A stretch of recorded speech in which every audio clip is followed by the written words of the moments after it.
being a founder is really lonely. It's really tough.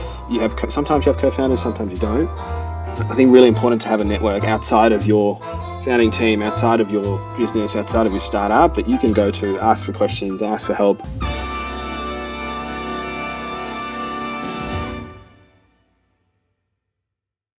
Welcome to Founder Fridays, where we sit down with builders who've been in the trenches to talk shop, product, design, and the real lessons no one puts on a slide deck. I'm Alex Dam, and I lead our APAC startup initiatives at Notion.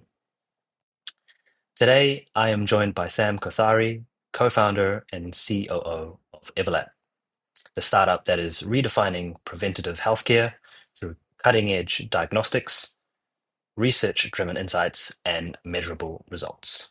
So, Sam, I'm super excited for this conversation. Thank you for joining us. Thanks for having me. Great to chat.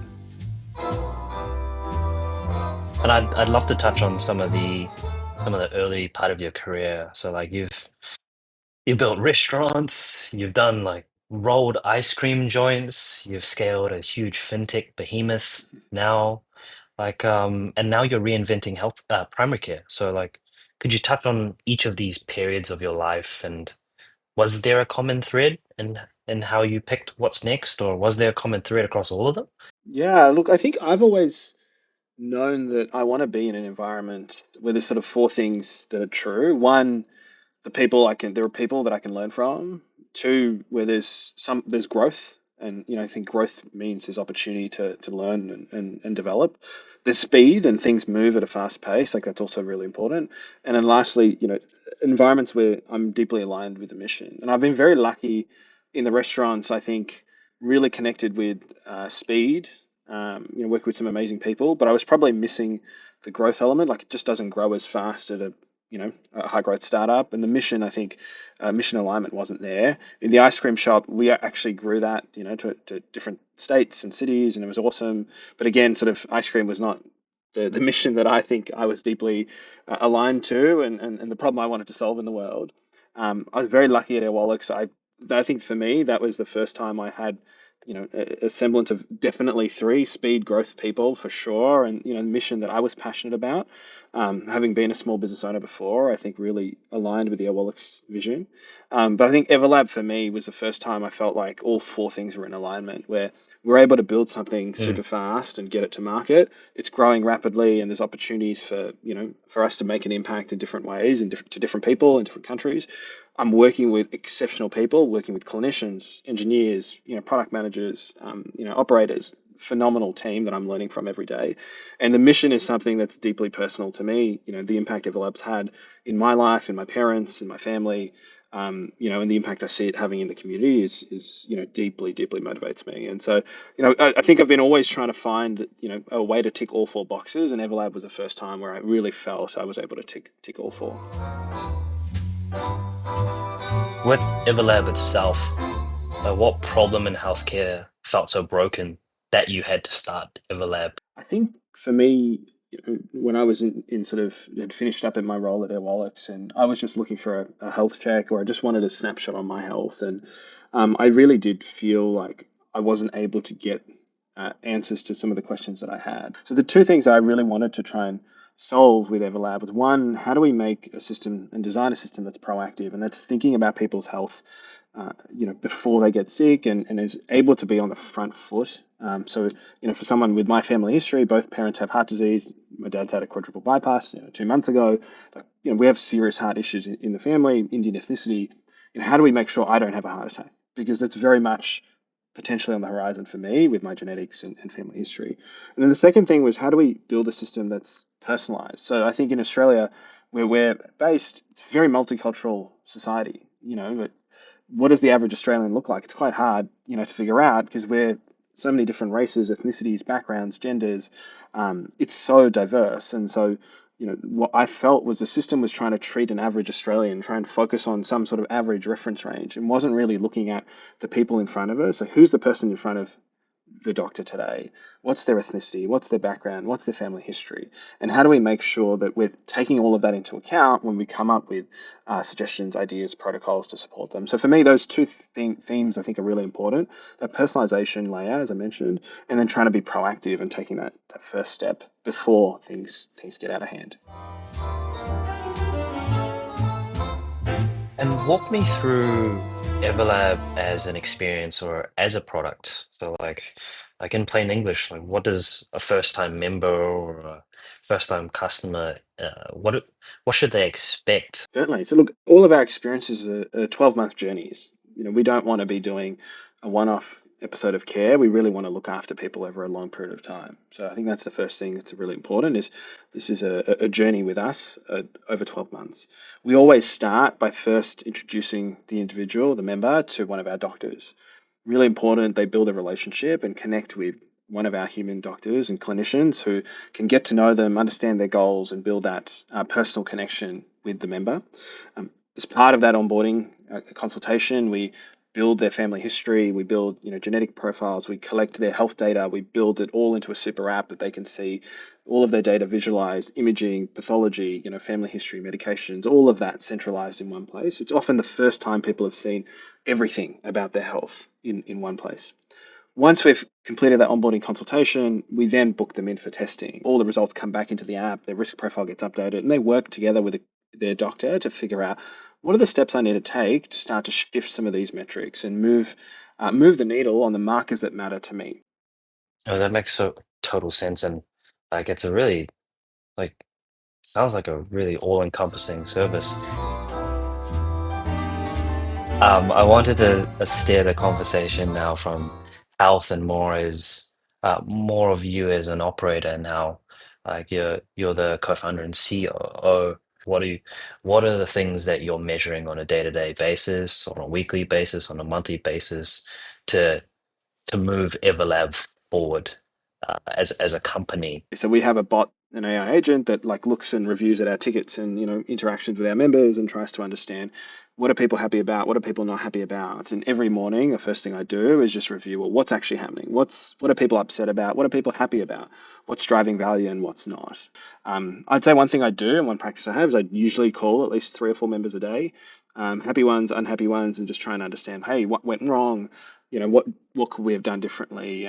So that's also a practice. It's less a KPI, but more just, I think I'm on the phone at least 3 or 4 times a day with some of our members just to understand, what's happened and what we can do better. That's super awesome, man. And like you have a four-person co-founding team from medical product operations CEO.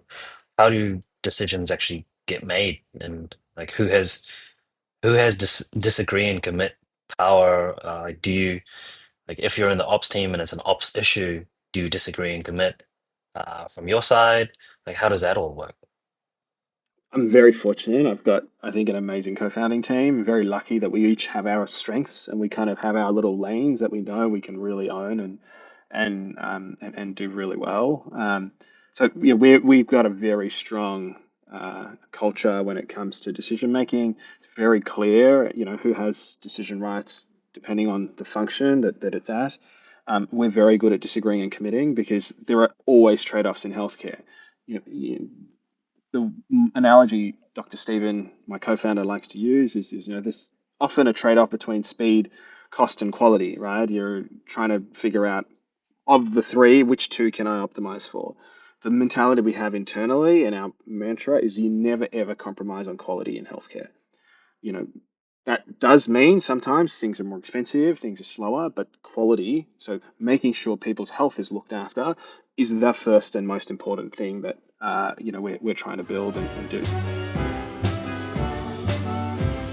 You have your like you said the co-founders have your own swim lanes, but you have advocated for like radical generalists in your team in terms of hiring.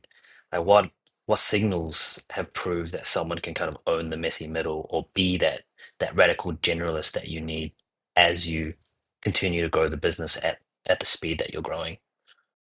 For me, I look for two things, like one, humility. I think I'm learning more and more that folks who are humble and come in with that growth mindset and they want to learn, they want to contribute. It can be difficult for folks who maybe don't have that humility.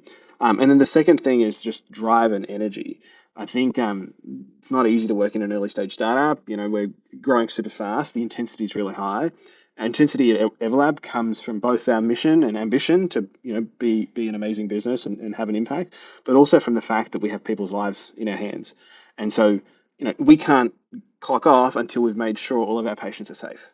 That all of the urgent results, things that we need to action, have been done. Those are really important burdens that we carry, and so for us, the humility really important, but also energy to be able to keep up with the pace that growing at, keep up with the demands of the business and the demands of our patients. As well, I think can be really tough for some folks. But if I can see humility and energy, that's usually like experience and all that kind of matters a lot less at the end of the day. I think if you've got the first two. I'm going to bring AI into this conversation, but like you use AI, you use AI agents for your workflows, for various things. What can't it automate in your business and why? Alex, I think in our business, if not daily, we have to have conversations with our patients that often start with things like, "Hey, you've got cancer," or "Hey, you've got, heart disease, and we need to operate." "Hey, we're really concerned about this number, and we think it's going to have some consequences. Let's investigate further." That's a really tough conversation to have with members, and it takes training, empathy, skill to navigate that, present options, and help people through sometimes what's the most confronting conversation they've ever had in their life. I don't think we're in a world where, I'm going to be comfortable seeing an AI version of you having a conversation like that with me. I think having a human there to help the person through what will often be the most challenging period in their life. I don't think AI is, at a point where it can replace that. I don't think it is going to replace that. That human connection and that empathy that's built in those moments is so, so, so critical. You've just recently come off a huge round led by Left Lane Capital. But what did you do between those rounds that kind of moved the investor conviction? And I guess how did you settle with the folks at Left Lane and your other investors as well? Yeah, it's so funny, Alex. We actually used Notion for our fundraise, and so we did exactly that strategy where we had a Notion page and it had our high level metrics and manifesto and the early deck and things like that in there. So yeah, we used your little trick to drive a little bit of energy and excitement in the process. I think for us it was a pretty easy decision in the end with Left Lane.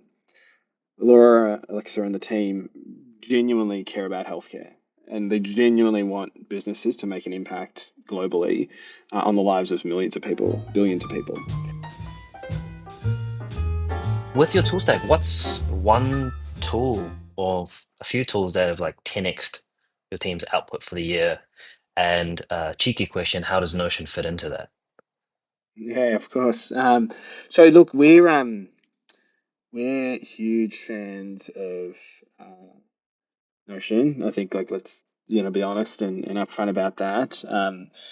So we use it for a mix of purposes, primarily planning. So a lot of our project memos are built out in Notion. So we're really trying to define and figure out what are the tenets. If you think about our Notion memo pages, it's, what are the memos? What are the um, who are the key owners? What are the problems we're trying to solve? What's our hypothesis on the solution? So all of that's kind of stored in Notion. The thing I'm enjoying the most at the moment actually is we use Notion now databases quite a lot, where we're piping data from, our CRM, for example. So this, I shared earlier in the call, I review our member sentiment daily. So, what were the tickets? Who was happy? Who was unhappy?